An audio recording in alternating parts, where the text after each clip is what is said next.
আসসালামু আলাইকুম। আশা করি এই মুহূর্তে আমাকে যে যেখান থেকে দেখছেন সকলে অনেক অনেক ভালো আছেন, সুস্থ আছেন এবং সবসময় ভালো থাকুন, সুস্থ থাকুন, সেটাই প্রত্যাশা করি। আজ ২১ মার্চ অনুষ্ঠিত হয়ে গেল বাংলাদেশে পবিত্র ঈদুল ফিতর। বিভিন্ন কাজে ব্যস্ত থাকার কারণে আপনারা যারা আমার আইবিএন এর দর্শক রয়েছেন তাদেরকে শুভেচ্ছা জানাতে পারিনি, আপনাদের উদ্দেশ্যে কিছু বলতে পারিনি।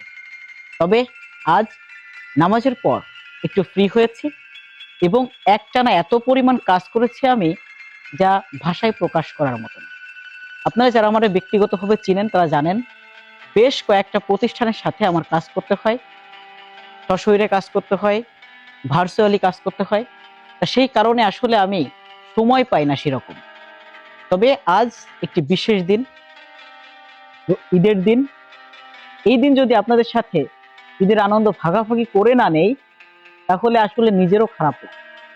তাই চলে এসেছি একেবারে মাটির টানে আমার গ্রামের যে বিল রয়েছে সেখানে, এবং সেখান থেকেই আপনাদের সবাইকে আইবিএন 9BDর সাথে থাকার জন্য, আমাকে ভালোবাসা দেওয়ার জন্য স্মরণ করছি আজকে এই বিশেষ দিনে, এবং সবার প্রতি আমি কৃতজ্ঞতা প্রকাশ করছি। আপনারা আছেন বলেই আইবিএন 9BD এখনো চলছে। আপনাদের ভালোবাসা পেলে আইবিএন 9BD আরো সামনের দিকে এগিয়ে যাওয়ার অনুপ্রেরণা পাবে।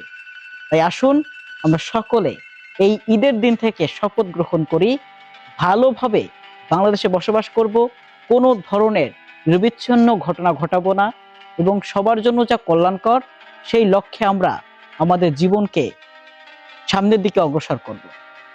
সকলে ভালো থাকবেন, সুস্থ থাকবেন, নিরাপদে থাকবেন। ঈদ মুবারক। আল্লাহ হাফেজ। আসসালামু আলাইকুম।